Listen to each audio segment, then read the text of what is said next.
नमस्कार दोस्तों। भारतीय राजनीति में इन दिनों एक ऐसा तूफान खड़ा हो गया है जिसने देश के लोकतंत्र और हमारे रक्षा प्रणाली की पारदर्शिता पर कई गंभीर सवाल खड़े कर दिए हैं। हम बात कर रहे हैं ऑपरेशन सिंदूर की, जिसके लेकर मुख्य विपक्षी दल कांग्रेस और सत्ताधारी दल के बीच एक बहुत ही बड़ी राजनीतिक लड़ाई शुरू हो चुकी है। कांग्रेस का सीधा आरोप है कि सरकार ने इस ऑपरेशन में शहीद हुए जवानों की जानकारी देश से छिपाई, जबकि रक्षा मंत्रालय और सरकार ने पलटवार करते हुए कहा कि यह दावा पूरी तरह से गलत है और रक्षा मंत्री राजनाथ सिंह के बयान को मीडिया के सामने एक हिस्से और विपक्ष द्वारा गलत तरीके से पेश किया गया।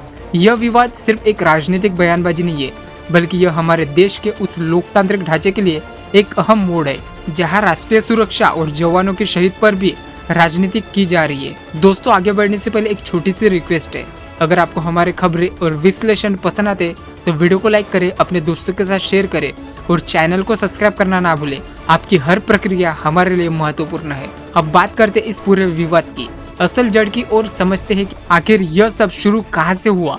पिछले कुछ दिनों से सोशल मीडिया पर राजनीतिक गलियारों में ऑपरेशन सिंदूर का मुद्दा बहुत तेजी से उछल रहा है। कांग्रेस पार्टी के वरिष्ठ नेता और प्रवक्ताओं ने बाकायदा प्रेस कॉन्फ्रेंस करके यह बहुत बड़ा दावा किया कि सरकार देश की जनता से बहुत कुछ छिपा रही है। विपक्ष का सीधा कहना है कि इस विशेष सैन्य ऑपरेशन के दौरान जो जवान देश के लिए शहीद हुए उनके बारे में देश को सही और पूरी जानकारी नहीं दी गई। किसी भी लोकतांत्रिक देश में जहां जनता ही सर्वोपरि होती है, वहाँ ऐसे आरोप बहुत मायने रखते हैं, खासकर तब जब मामला देश की सुरक्षा से जुड़ा हो। कांग्रेस ने रक्षा मंत्री राजनाथ सिंह के एक बयान का हवाला देते हुए सरकार को घेरने की कोशिश की और यह साबित करने का प्रयास किया कि सत्ताधारी दल राष्ट्रीय सुरक्षा के इतने अहम मुद्दे पर भी पारदर्शिता नहीं है। जैसे ही विपक्ष के यह गंभीर आरोप मीडिया के सामने आए, रक्षा मंत्रालय ने बिना कोई देरी किए तुरंत हरकत में आते हुए एक बहुत ही कड़ा बयान जारी किया। सरकार की तरफ से ये बिल्कुल साफ कर दिया गया कि कांग्रेस द्वारा किए जा रहे दावे पूरी तरह से बेबुनियाद,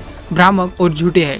रक्षा मंत्रालय ने स्पष्ट किया कि ऑपरेशन सिंदूर में शहीद हुए हमारे वीर जवानों की कोई भी जानकारी छिपाने का कोई भी सवाल पैदा नहीं होता। सरकार का यह भी कहना है कि रक्षा मंत्री राजनाथ सिंह ने इस विषय पर जो बयान दिया था उसे विपक्ष और मीडिया के इस खास हिस्से ने अपने राजनीतिक फायदे के लिए तोड़ मरोड़ कर पेश किया है। यह एक बहुत ही संवेदनशील स्थिति है, क्योंकि जब बात देश की सेना और हमारे वीर जवानों की आती है तो इस तरह के बेबुनियाद बयानबाजी देश के मनोबल पर और सेना के शौर्य पर सीधा असर डालती है। अगर हम इस घटना के गहरे राजनीतिक मायने को समझते हैं तो यह साफ नजर आता है कि साल 2024 के अहम चुनाव के दौर में सत्ता पक्ष और विपक्ष के बीच की राजनीतिक तल्खी अपने चरम पर पहुंच चुकी है। कांग्रेस पार्टी लगातार सरकार की कमजोर कड़ी तलाशने में जुटी हुई है और यह उस मुद्दे को हवा दे रही है जिससे सरकार को बैकफुट पर धकेला जा सके। राष्ट्रीय सुरक्षा हमेशा से सत्ताधारी दल का एक मजबूत किला रहा और विपक्ष अब उसी किले में सेंध लगाने की पुरजोर कोशिश कर रहे। ऑपरेशन सिंदूर के बहाने कांग्रेस देश में यह नैरेटिव सेट करना चाहती है कि मौजूद सरकार सेना के नाम पर राष्ट्रवाद का ढिंडोरा तो पीटती है, लेकिन जब असल में जवानों को सम्मान देना या देश को सच्चाई बताने की बात आती है तो वह पीछे हट जाती है। वह विपक्ष के एक सोची समझे रणनीतिक चाल का हिस्सा है। दूसरी तरफ सत्ताधारी पार्टी के लिए भी यह कोई छोटी चुनौती नहीं है, बल्कि यह एक बहुत ही बड़ी परीक्षा है। सरकार को यह सुनिश्चित करना होगा कि देश के 140 करोड़ से अधिक की आबादी के बीच ऐसा कोई भी गलत संदेश ना जाए जिससे उनकी मजबूत और राष्ट्रवादी छवि को कोई नुकसान पहुंचे।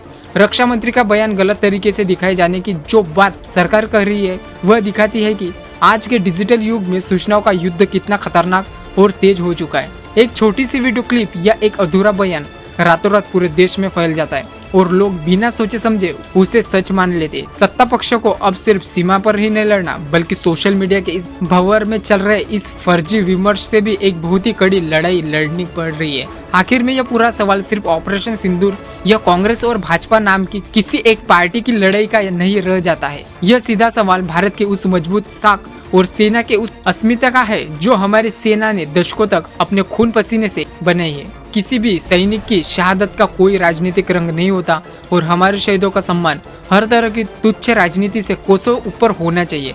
अगर कांग्रेस द्वारा लगाए गए इन गंभीर आरोपों में जरा भी सच्चाई है तो यह सरकार की बहुत बड़ी नाकामी है जिसे देश कभी माफ नहीं करेगा। और अगर यह महज एक राजनीतिक प्रोपेगेंडा है तो कांग्रेस पार्टी को इसके लिए पूरे देश और सेना से खुलेआम माफी मांगनी चाहिए। सच चाहे जो भी निकल कर सामने आए, लेकिन इस तरह किसी भी कीचड़ उछालने वाले राजनीति से अंत सबसे ज्यादा नुकसान हमारे देश का ही होता है। अब यह देखना बहुत ही दिलचस्प होगा कि आने वाले दिनों में यह मुद्दा शांत हो जाता है या फिर भारतीय राजनीति में किसी एक और नए भयंकर भूचाल का कारण बन जाता है। तो दोस्तों, आपको यह विश्लेषण पसंद आता है तो वीडियो को लाइक कीजिए, चैनल को सब्सक्राइब कीजिए। मिलते हैं नेक्स्ट वीडियो में।